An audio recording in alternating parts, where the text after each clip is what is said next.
Hi friends, welcome to మర్దా Pushpa channel. ఈరోజు మనం లెమన్తో పులిహోర చేద్దామండి. చాలా ఈజీ ప్రాసెస్, టేస్టీగా ఉంటుంది.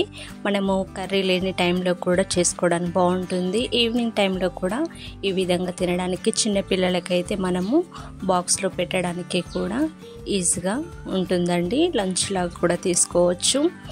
ఇక్కడ మనం లేట్ చేయకుండా వీడియోలోకి వెళ్ళిపోదాము.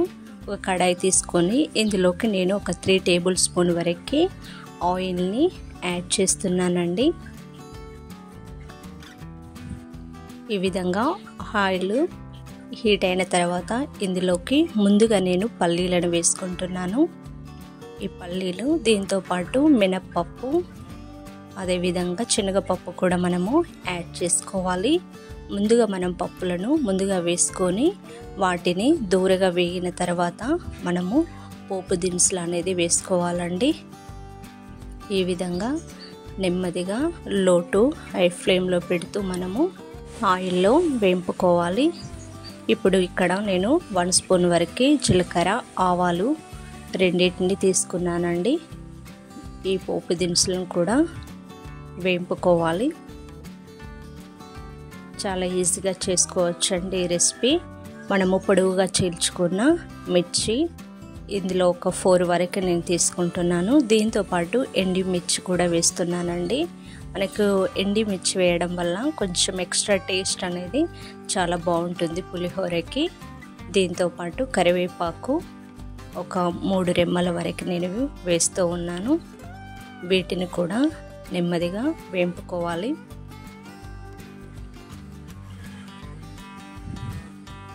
ఖచ్చితంగా ఈ రెసిపీని మీరు కూడా ట్రై చేయండి. మీ ఫ్యామిలీ మెంబర్స్కి, ఫ్రెండ్స్కు షేర్ చేయడం మాత్రం మర్చిపోకండి.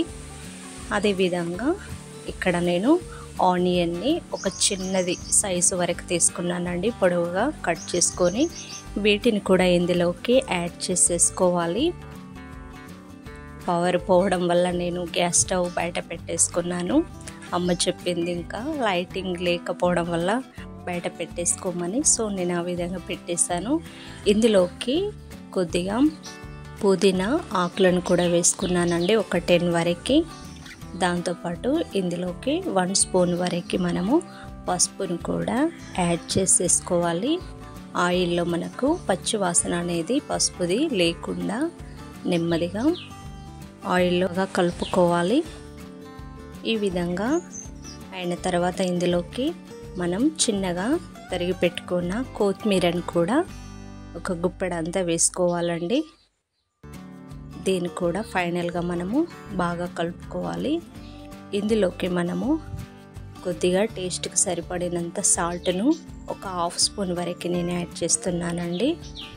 ఈ విధంగా మనము ముందుగా పోపులో కలుపుకున్నామంటే మనకి రైస్లోకి బాగా కలుస్తుంది కాబట్టి నేను ఇందులో కూడా యాడ్ చేశాను. దీంతోపాటు లెమను ఇక్కడ నేను ఒక 2 లెమన్ వరకు తీసుకున్నానండి. ఆ రసాన్ని తీసుకొని అందులోకి కొద్దిగా సాల్ట్ని కూడా యాడ్ చేసి ఫైనల్గా మనము ఈ పోపులోకి నేను యాడ్ చేశాను. ఎక్కువసేపు దీంట్లో ఉంచాల్సిన అవసరం లేదండి. వెంటనే గ్యాస్ స్టవ్ మనము కట్టేసి దీనిలోకి మనము వేడిగా రైసు నేను ముందుగానే రెడీ చేసుకొని పెట్టుకున్నానండి. దాన్ని కొద్దిగా ఇందులోకి వేస్తూ మనము నెమ్మదిగా కలుపుకోవాలి. ఎక్కువ క్వాంటిటీ చేయలేదు, నేను జస్ట్ రెసిపీ కోసం చేశానండి. ఖచ్చితంగా మీరు ఈ రెసిపీని మాత్రం చేయండి, కామెంట్ చేయండి. ఖచ్చితంగా ఇతరులకు కూడా షేర్ చేయడం మాత్రం మర్చిపోకండి. Please subscribe our channel. Thank you for watching.